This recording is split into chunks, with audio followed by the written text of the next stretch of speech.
खट्याळ ढगाची गोष्ट. मित्रांनो, पाऊस कसा पडतो हे तर तुम्हाला माहीतच आहे ना. समुद्राचे पाणी गरम होऊन त्यांची वाफ होते आणि त्या वाफांचे ढग तयार होतात. अशा ढगांना थंड हवा लागली की पडतो तो म्हणजे पाऊस. पण या क्रियेत वाऱ्यांची खूप मदत असते. तोच या पावसाळी ढगांना घेऊन जात असतो आणि सर्वत्र पाऊस पडत असतो. समुद्रावर तयार झालेल्या अशाच एका ढगांची ही गोष्ट आहे. अनेक पाण्याच्या थेंबांनी तयार झालेला हा ढग पण भारी खट्याळच असतो. त्यामुळे वारा त्याला कधीही लांब नेत नसे. या ढगाला मात्र समुद्रांचा आला होता कंटाळा. त्या लाटा, त्यांची गाज आवाज, दूरपर्यंत पाणीच पाणी, तेही खारट. किनारी असणारी मऊ मऊ रेती. या पलीकडे काय असेल? ढगाला मोठी उत्सुकता झाली होती. पहाटेच ढग वाऱ्यांची वाट पाहू लागला होता, कारण त्याला घेऊन जाणारा वाराच होता. तेवढ्यात गार वारा गाणं गुणगुणत आला आणि खट्याळ ढगाला टाळून पुढे जाऊ लागला. ढग जरा हिरमुसला आणि त्याने काकुळतीने वाऱ्याला हाक मारली. अहो पवनदादा, मला घेऊन जाता का? या समुद्राचा मला खूप कंटाळा आला आहे. खूप लांब जावंसं वाटतंय. वाऱ्याला त्यांचे केविलवाणे तोंड पाहून दया आली आणि तो ढगाला म्हणाला, ठीक आहे, पकड माझा हात, आज तुला लांब लांब घेऊन जातो. जंगल, गाव, तसेच शहर सर्व दाखवतो. ढगाला देखील खूप आनंदच झाला. तो वाऱ्यांचे बोट पकडून निघालाही. वाऱ्यावर तरंगत त्यांच्यासह समुद्र पार केला. डोंगर दऱ्यातून लपाछपी खेळला. दुसऱ्या ढगासोबत थोडी मस्ती देखील केली. थोड्याशा वेळाने त्याला जंगल लागले. हिरवीगार दाट झाडी, मऊ गवताने आच्छादलेली जमीन, निरनिराळे पक्षी, त्यांचा गोड किलबिलाट, हे सारं पाहून ढग खूप खुश झाला, कारण त्याला हे सारं नवीनच होतं. ढगच काय, पण वाराही पानाफुलांच्या मखमली स्पर्शाने सुखावला.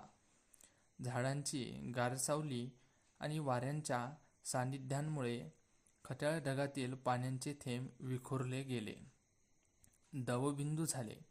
ढगाला स्वतःतील झालेला हा बदल खूप आवडायला लागला आणि तो आनंदाने त्या दवबिंदूंच्या या रूपात सर्वत्र नाचू लागला.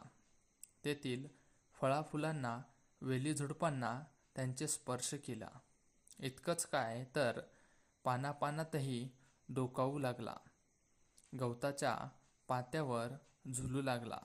आपल्या आसपासही सौंदर्याने त्याला समजू लागला. आणि वारा मात्र भानावर येत ढगाला म्हणाला, चल, अजून खूप लांब जायचं आहे आपल्याला. मग त्यांना थोडी खेडी गाव दिसली. तेथे असणारी दुमदाट घरे दिसली. चौकोनी आयताकृती शेती दिसली आणि समुद्राला भेटायला चाललेली एक नदीही दिसली. तिचा निरोप घेऊन ते पुढे निघाले. हळूहळू समोर शहर आले. उंचच उंच बिल्डिंग, घरे, रस्ते, त्या रस्त्यांवरून धावणारी मोठमोठ्याली वाहने आणि खूप काही माणसे. छे बुवा, किती आहे ही गर्दी! ढगाला ते शहर, त्यांचे अक्राळ विक्राळ रूप काहीच आवडलेले नव्हते, कारण तो वाऱ्याला म्हणाला, ही कसली जागा आहे रे वाऱ्या? मला कसं तरीच होतंय या ठिकाणी, अस्वस्थ वाटतंय. वारा ढगांची समजूत काढत म्हणाला, अरे, हे शहर आहे आणि त्या रस्त्यावरून धावणाऱ्या ज्या गाड्या दिसतात, त्यातून निघणाऱ्या धुरांमुळे आपल्याला खूप त्रास होत आहे. मलाही घुसमटलंय. आणि दोघांनीही एकमेकांचा हात धरला आणि ते उंच आकाशी झेपावले. खोडकर ढगाला मात्र वाऱ्यांची थोडी गंमत करावीशी वाटली होती आणि त्याने वाऱ्यांचा हात सोडला. आपल्याजवळील असलेल्या पाण्याच्या थेंबांचे आणखी बारीक कण तयार केले. वाऱ्याला त्यांच्या या रूपांची आणि धुक्यांची कल्पनाच होती, पण झाली त्या ठिकाणी एक मज्जाच. सगळीकडे धुके पसरल्यामुळे सूर्यही झाकला गेला होता आणि त्यांच्या किरणांना जमिनीवर येताच येईना. तसा सूर्य संतापला देखील व वाऱ्याला चिडून म्हणाला, या वात्रट ढगाला अगोदर माझ्यापासून दूर ने. बिचाऱ्या पवनदादाने ढगाला जोरदार ठोसा मारतच उंच उंच ढकलले. सारे पाण्याचे कण गोळा तर झालेच, पण त्यांचे बर्फाच्या तुकड्यात रूपांतर झाले. हो, बरोबरच आहे, त्यांचा गारा तयार झाला.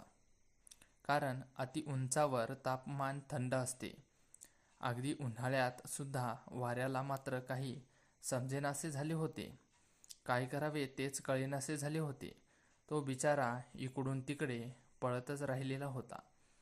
गारांना पकडू लागला आणि नको तेच झाले. काही गारा निसटल्या तर काही गारा जमिनीवर पोहोचण्यापूर्वीच वितळल्या आणि पावसाच्या सरी होऊन जमिनीवर गेल्या.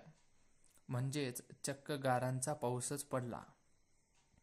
ज्यावेळी या पावसाच्या सरी मातीत पडल्या, त्या मातीच्या सुगंधाने तर ढग आणखीही वेडावला. कारण दवबिंदू, धुके, गारा, पाऊस स्वतःची काही रूपे आणि त्यातील जादू ढगाला इतकी आवडली की बस, तो आनंदाने रेशमी दारात बसरू लागला. जमिनीवरची माणसं, पशु पक्षी इतकंच काय, झाडावेलींचीही गोंधळी उडली होती. कारण उन्हाळा ऋतू आणि पाऊस कसा. वाऱ्याने या खोडकर ढगाला कसंबसं पकडलं आणि ओढतच समुद्राकडे आणलं. समुद्राच्या ताब्यात देत सांभाळ ह्याला.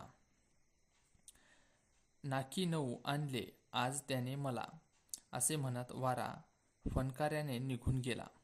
पण मित्रांनो, तुम्हाला माहीत आहे, हा वात्रट ढग समुद्राची नजर चुकवून हळूच पळ काढतो. वाटेल तेथे रमतो. कधी दवबिंदूच्या रूपात तर कधी पावसाच्या रूपात. मग आपण म्हणतो, अरे आता कसा अवेळी पाऊस आला आहे हे. अशाच प्रकारे आपली ही छोटीशी स्टोरी या ठिकाणी संपलेली आहे. आपली ही स्टोरी कशी वाटली ते आपल्याला कमेंटमध्ये नक्की कळवा. आणि आपल्या चॅनलवरती नवीन आला असाल तर फॉलो करा, शेअर करा आणि सबस्क्राईब करायला विसरू नका.